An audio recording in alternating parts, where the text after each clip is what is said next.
Rien qu'en Allemagne, il existe des différences politiques en termes de production électrique. Elles sont encore plus marquées entre l'Allemagne et la France. Dans l'Hexagone, les pouvoirs publics continuent à miser sur le nucléaire.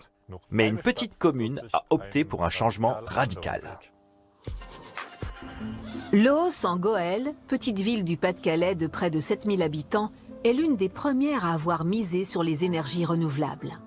Un projet qui lui a valu le statut de ville pilote du développement durable. La France est caractérisée à l'échelle mondiale comme étant le pays qui a beaucoup investi la question du nucléaire. À titre personnel, je ne suis pas du tout en accord avec ça, parce qu'on va laisser des déchets pour des millions d'années, radioactifs. Paris osé pour cette ancienne commune minière qui a su tirer des leçons de son passé.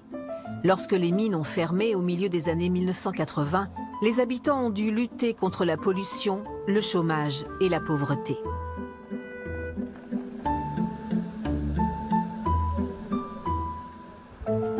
Un virage à 180 degrés s'imposait. De ville industrielle, Loos en Goël est devenu un modèle de développement durable. Un tour de force initié par le maire Jean-François Caron.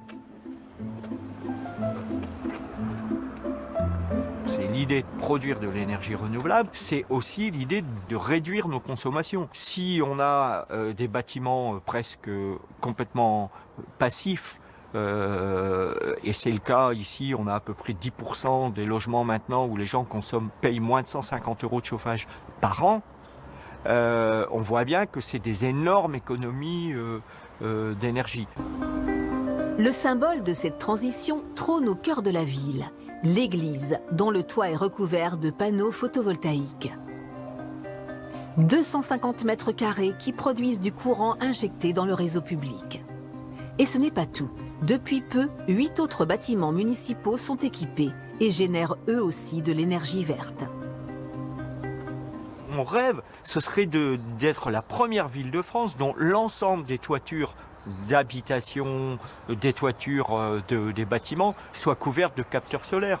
Et ça participerait à la fois à notre autonomie énergétique, ça participerait à la baisse de nos factures d'énergie, et ça participerait à changer incroyablement l'image du Nord, l'image de cette région du 19e siècle qui faisait du charbon et qui se retrouve à la pointe de l'innovation. Ces toitures photovoltaïques sont financées par une SAS spécialement créée à cet effet. Communes, entreprises, particuliers, tout le monde est invité à acheter une ou plusieurs parts à 50 € l'unité. Chacun peut ainsi investir dans la transition énergétique. Les parts sont censées rapporter 2 à 3% aux investisseurs. Plus de 110 particuliers ont déjà sauté le pas. L'objectif de la commune est ambitieux. D'ici à 2050, elle souhaite produire suffisamment d'énergie renouvelable pour couvrir ses besoins. Mais comment? La réponse se trouve peut-être ici. Le CD2E, le Centre de développement des éco-entreprises, a pris ses quartiers dans la salle des machines d'une ancienne mine. Il a permis la création de plus de 1500 emplois. Ce parc expérimental accueille plusieurs types d'installations photovoltaïques. L'objectif, déterminer comment énergie solaire et éolienne peuvent se compléter dans la production électrique. Chaque mois, le centre reçoit des visiteurs de la région et présente ses résultats les plus récents. L'enjeu de demain, c'est gérer l'intermittence du solaire. Donc développer des batteries performantes, pas trop polluantes, pas trop coûteuses.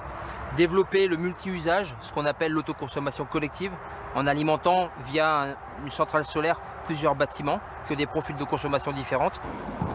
Dès le début, le maire Jean-François Caron a souhaité impliquer sa commune dans son projet de transition énergétique. Les Loossois sont aujourd'hui quasi unanimes, cette petite révolution porte déjà ses fruits. Moins consommer dans le chauffage des maisons, avoir des produits qui sont travaillés localement et qui sont pas chargés en carbone, avoir des modes de déplacement qui soient plus économes, l'éclairage public qui est considérablement baissé la nuit par exemple. Bon. Et donc ça c'est pour faire baisser notre seuil de consommation. Et de l'autre côté, monter la production locale d'énergie renouvelable, le solaire, l'éolien, le bois énergie, la géothermie. Et comme en plus on est territoire pauvre, si on le fait ici, ça veut dire et que ça marche, Ça veut dire qu'on peut le faire partout en France. À Los Angeles, ce que beaucoup considèrent comme une utopie est devenu réalité. Un avenir avec les énergies renouvelables. Chapeau bas. Il est donc possible de produire une énergie verte à partir de sources renouvelables. En alliant recherche et motivation, rien ne s'oppose à ce qu'à l'avenir, cela devienne une réalité à grande échelle. Et à quoi cela ressemble de créer de l'électricité verte depuis un tel endroit? Eh bien, j'ai pu l'admirer de mes propres yeux tout là-haut et je peux vous dire que la vue est extraordinaire. Vivement que de nouvelles villes emboîtent le pas à Geildorf et Los Angeles. En attendant, portez-vous bien et à la prochaine. Salut! Restez curieux. Au revoir.